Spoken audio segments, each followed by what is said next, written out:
one after the other failures and having a system where you know, fall and then you figure out how to stand up the next day and then show up over and over again.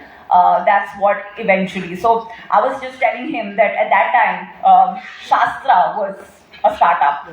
And Sarang was like this big established thing, but Shastra was a startup. And while I was in PR, where there wasn't much work, one of my very good friends, who's by the way now one of the CXOs at Oyo, he was the sponsorship core. So spons was very tough because you needed the money.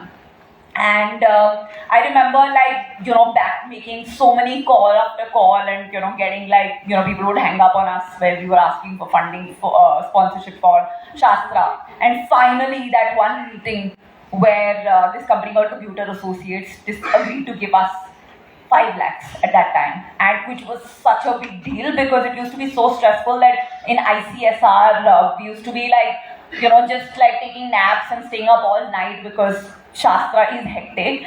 And I remember it was so stressful that this guy, this friend of mine, Ankit Tandon, he was one day in that nap in the middle of the night, he said, get the check. He started like sleep talking, and it was, you know, that's what it meant at that time, just getting one check. And I remember that, you know, those 40-50 rejections before that first check from Computer Associates came. And then that played out in my entire entrepreneurial journey exactly the same. Like, there were at least 100 venture capitalists who said no to sugar.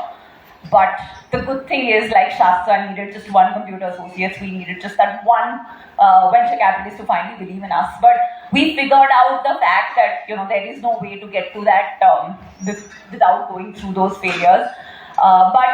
And the other thing was around regrets being more painful than any kind of risks.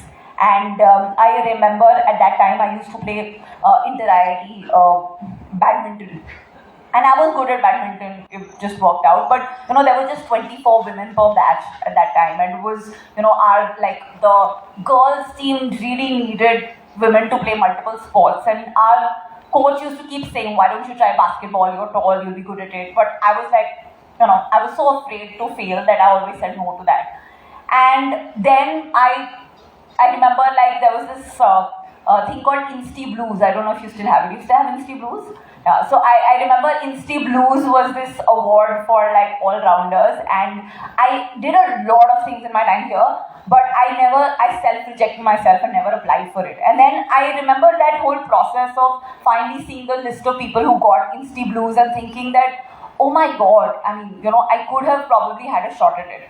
And that was the moment when I realized that, like, you know, having regrets of not trying something or rejecting ourselves by, you know, saying that, oh, I'm not going to show up for the McKinsey interview because definitely I'm not getting through, my CGPA is too low, or not applying for Insti Blues. When I went to IIM Ahmedabad after those 4 years, I think the one thing that I figured out was that I am really going to be the boldest, most courageous person I know. I'm going to take all the risks.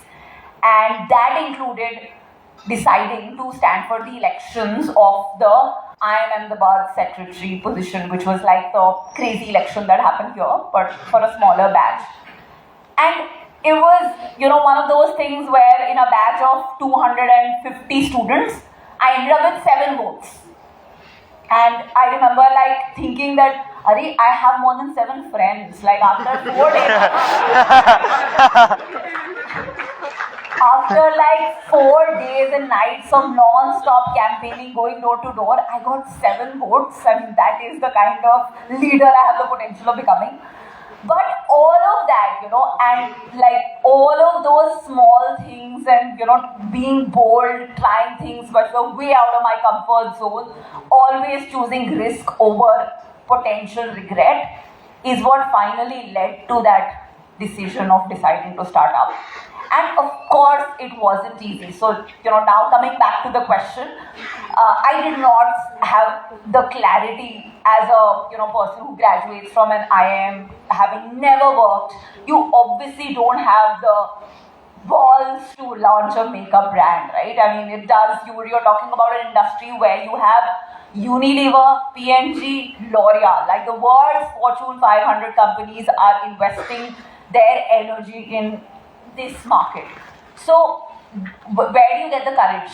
Well, exactly like you get the courage to do, some of these other things, like go for inter IIT or stand up for election